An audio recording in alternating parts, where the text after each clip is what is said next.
अस्सलाम वालेकुम क्लास। आज हमने presentation of data chapter start करना है। आपको डेटा के बारे में मैं पहले बता चुकी हूँ कि हम डेटा कलेक्ट करते हैं, लेकिन उसकी ऑर्गेनाइजेशन और उसको कंडेंस करके एक प्रेजेंटेबल फॉर्म में किस तरह लाया जाता है वो हम इस चैप्टर में देखेंगे। डेटा को क्लासिफाई किया जाता है और क्लासिफिकेशन एक ऐसा प्रोसेस होता है जिसमें आप सेट ऑफ ऑब्जर्वेशन और ऑब्जेक्ट्स को या तो उसकी सिमिलैरिटी या डिससिमिलैरिटी की बेस पर जो है वो डिवाइड करते हैं। अगर तो आप एक क्राइटेरिया अडॉप्ट करें तो उसको हम सिंपल क्लासिफिकेशन या वन वे क्लासिफिकेशन कहते हैं, और अगर आप टू वे क्लासिफिकेशन तब होती है जब आप दो क्राइटेरियाज बनाते हैं। मिसाल के तौर पे अगर आप एक ग्रुप को टू क्राइटेरियाज़ की बुनियाद पर डिवाइड कर रहे हैं कि उनकी जेंडर और उनके रिलीजन की बेस पर, तो ये टू वे क्लासिफिकेशन हो जाती है। क्लासिफिकेशन का मकसद क्या होता है कि हमारे जो बहुत बड़े बड़े डेटा सेट्स होते हैं उनको हम एक समरी उनकी एक समरी बना देते हैं और उनको समझना बहुत आसान हो जाता है। उसमें से उनके कंपैरिजन भी हम कर सकते हैं क्योंकि हम सिमिलैरिटी और डिससिमिलैरिटी की बेस पर उसको डिवाइड कर रहे होते हैं, और हमारा उससे रिज़ल्ट्स निकालना, उससे इन्फ्रेंसेस ड्रॉ करना भी आसान हो जाता है। उसके बाद हम देख लेते हैं आपके पास एट पेज नंबर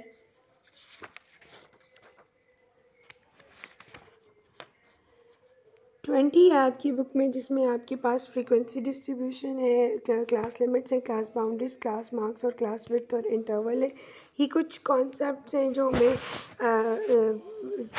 जिनका क्लियर होना बहुत ज़रूरी होता है। क्लास लिमिट जो होती है वो क्या हमें बताती है कि आपका डेटा किधर कहाँ से कहाँ तक जा रहा है। तो इसमें लोअर क्लास लिमिट और अपर क्लास लिमिट्स होती हैं। Class limits it should be well defined and there should be no overlapping। और इसके अलावा इसमें जब हम लिमिट्स बना रहे होते हैं कि जब हम एग्जांपल करते हैं, अभी आके मैं आपको एग्जांपल कराती हूँ तो आपको ये कॉन्सेप्ट मज़ीद क्लियर हो जाएंगे कि क्लास लिमिट जो होती है वो आपको ये बताती है कि कहाँ से कहाँ तक जो वैल्यूज़ हैं वो आपकी इस क्लास में, एक क्लास के अंदर लाई कर रही हैं। उसके बाद क्लास बाउंड्रीज होती हैं। Class boundaries are the precise numbers which separate one class from another. यानी मिसाल के तौर पर 10 से 15 तक वन क्लास और 16 से 20 तक दूसरी क्लास, तो ये क्लास बाउंड्रीज होती है। क्लास मार्क जो होता है उसको हम मिड पॉइंट कहते हैं। ये हम किस तरह से कैलकुलेट करते हैं कि अपर क्लास और लोअर क्लास को ऐड करके इसको 2 पे डिवाइड कर देने से आपके पास क्लास मार्क आ जाता है। क्लास विड्थ और इंटरवल हम किस तरह से निकालते हैं, that is equal to the difference between the two class boundaries. अब हम इसके बाद हम आ जाते हैं एग्जाम्पल नंबर 22.2 पे एट पेज नंबर 22, जिसमें आप देख रहे हैं आपके सामने यहाँ पर एक डेटा शो किया हुआ है। अगर आप इसको देखें तो इस डेटा के अंदर ये एक रफ डेटा है, रॉ डेटा जिसको हम कहते हैं। उसके लिए उसने हमें एक ग्रुप फ्रीक्वेंसी डिस्ट्रीब्यूशन बनाने के लिए कहा है, और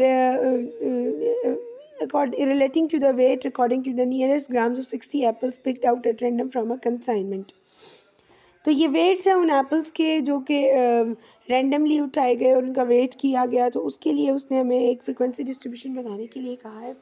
इसमें हम देखते हैं कि सबसे लोवेस्ट वैल्यू जो हमारे पास आ रही है वो 68 है, और जो हाईएस्ट वैल्यू है वो 204 ग्राम्स वेट है।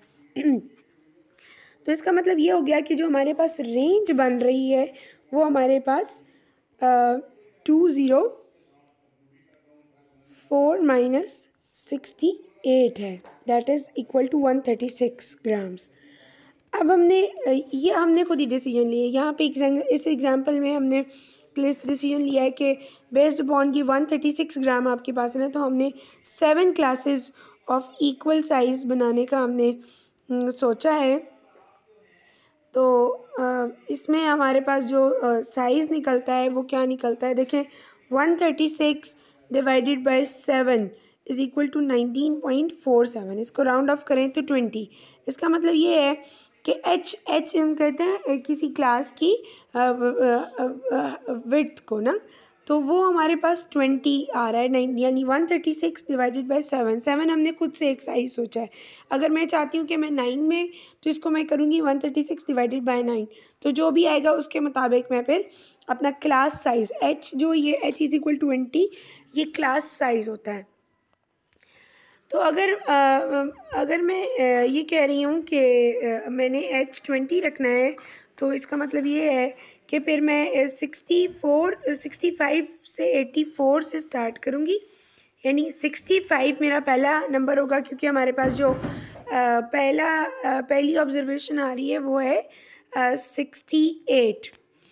तो 68 के बजाय मैं इसको एक, क्योंकि हम प्रेजेंटेबल फॉर्म में करना चाहते हैं, तो 65 हमें थोड़ा सा इट साउंड्स गुड, तो 68 के बजाय मैं 65 से क्लास शुरू करूँगी।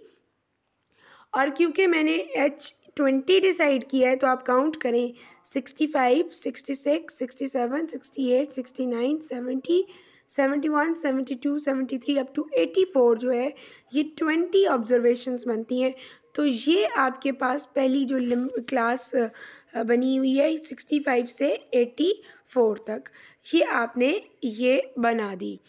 और इसमें अब इस ऊपर वाले में से आप देखेंगी कि 65 से 84 में कितनी एंट्रीज़ हैं जो आ रही हैं। आप देख सकते हैं एंट्रीज़ के अंदर उसमें वो तमाम वैल्यूज़ जो इस ऊपर वाले टेबल में मौजूद हैं, इस क्लास के आगे लिख दी गई हैं। ये आपकी पहली क्लास बन गई। उसके बाद अगला जो हमारे पास क्लास आ रही है, क्योंकि 84 पे हमारी ऊपर वाली क्लास ख़त्म हुई है तो 85 से हमारी नेक्स्ट क्लास शुरू होगी। अगेन इसमें हमने 20 ऑब्जर्वेशंस डालनी है, तो आप ये गैप देख लें, 85 से 104 का बनता है, ये 20 ऑब्जर्वेशंस इसमें आ गई।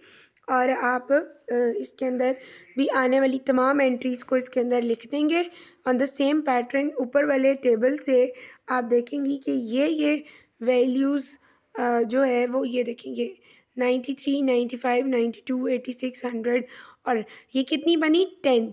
तो इसी पैटर्न पे आप ये पूरी फ्रीक्वेंसी डिस्ट्रीब्यूशन बना लेंगी। तो ये आपकी टोटल 60, यहाँ पे आप इसका टोटल देखेंगी। ये इसका तरीका चेक करने का ये है कि तमाम जो एंट्रीज़ हैं वो आपके एंटर हो गई हैं।